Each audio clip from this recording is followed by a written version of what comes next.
পল্লী উন্নয়ন দিবস 2026 উপলক্ষে হবিগঞ্জের আজমেরীগঞ্জ উপজেলায় বাংলাদেশ পল্লী উন্নয়ন বোর্ড বিআরডিবি এর উদ্যোগে বর্ণাঢ্য র্যালি, আলোচনা সভা ও গাছের চারা বিতরণ কর্মসূচি অনুষ্ঠিত হয়েছে।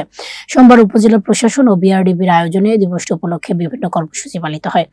কর্মসূচিতে সভাপতিত্ব করেন আজমেরীগঞ্জ উপজেলা নির্বাহী কর্মকর্তা এস.এম. রেজাউল করিম।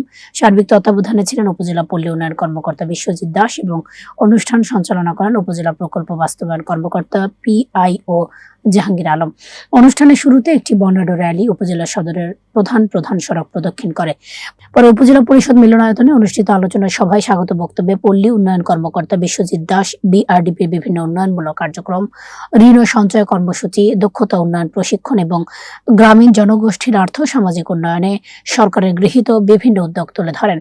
সভায় সভাপতির বক্তব্যে উপজেলা নির্বাহী কর্মকর্তা এস.এম. রেজাউল করিম বলেন, সমবায় ভিত্তিক উন্নয়নে টেকসই পল্লী উন্নয়নের অন্যতম ভিত্তি। বিআরডিবির ঋণ সঞ্চয় ও দক্ষতা উন্নয়ন কার্যক্রম গ্রামীণ অর্থনীতিকে শক্তিশালী করার পাশাপাশি মানুষের জীবন মান উন্নয়নে গুরুত্বপূর্ণ ভূমিকা রাখছে। তিনি পরিবেশ রক্ষায় বৃক্ষরোপণ কর্মসূচিকে আরও বিস্তৃত করার আহ্বান জানান। আলোচনা সভা শেষে পরিবেশ সংরক্ষণ ও সবুজ বাংলাদেশ করার প্রত্যয়ে উপস্থিত উপকারভোগী সমবায় সদস্য এবং অতিথিদের মাঝে বিভিন্ন প্রজাতির গাছের চারা বিতরণ করা হয়।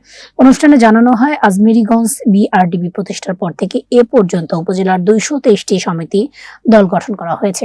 এসব সমিতির আওতায় মোট 7,995 জন উপকারভোগী রয়েছে। এর মধ্যে পুরুষ 4,488 জন এবং নারী 3,507 জন। এছাড়া 1,125 জন বিভিন্ন দক্ষতা উন্নয়নমূলক প্রশিক্ষণ গ্রহণ করেছেন।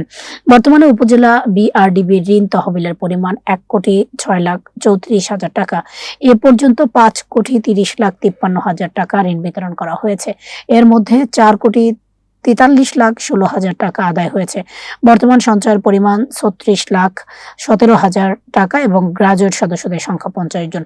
অনুষ্ঠানে বিভিন্ন সরকারি দপ্তরের কর্মকর্তা কর্মচারী, জনপ্রতিনিধি, সমবায় সদস্য, উপকারভোগী ও সুধীজন উপস্থিত ছিলেন। বক্তারা বলেন, সমবায় ভিত্তিক উন্নয়ন, দক্ষ মানব সম্পদ গঠন এবং বৃক্ষরোপণের মাধ্যমে টেকসই পল্লী উন্নয়নের লক্ষ্য অর্জন করা সম্ভব।